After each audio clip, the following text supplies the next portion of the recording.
Ayan, good afternoon mga ka-TikTok. So ngayon naman, kung nakaraan ay gumawa tayo ng database sa ating Python, no? Ngayon naman ay ang gagawin natin is we will put a table inside of our database. Ayan. So una, open ulit natin ang ating PyCharm and then of course, kailangan natin doong mag-code, ano?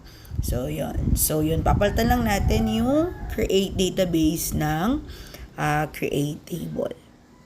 Ayan. And of course, kailangan nating i-add din yung name ng ating database. So, yun, code lang natin, database equal, single quote. Then, ilagay natin yung pangalan ng ating database which is RodDB. Ayan. So, after that, ay, andito lang sa may baba niya, no? Papalitan natin siya ng create table and then at the same time ay ilalagay natin kung ano po ang pangalan ng table natin. So that this time lalagay natin yung name ng table natin as students. Ayan. So yun. Ayan. So yun. I just add information about kasi dito sa loob ng table is maglalagay tayo dito ng name and age, no? Na kung saan dito magsisave yung mga i-input nating information.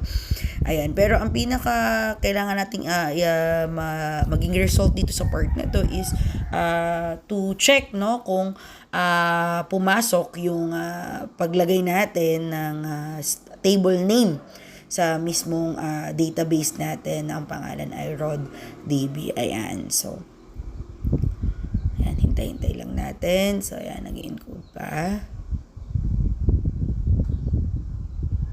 Okay.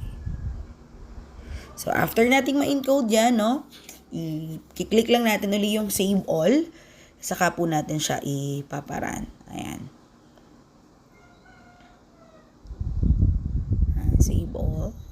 Okay. Then, click natin yung run button. Ayan.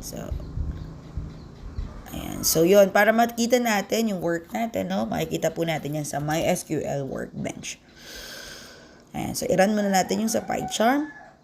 Okay, so nakita natin na there's no error. So now naman ay titingnan natin yung MySQL Workbench natin kung pumasok na po yung table name na ginawa na po natin. So click lang uli natin yung refresh. So don't ever forget. Go tayo dun sa RodDB database, then click natin yung tables. Ayan. So, inside of tables, meron tayong isang table dito. Ang pangalan po ay students. We're in ngayon. So, perfect po ang ating gawa. So, yun lang man po. Thank you for watching.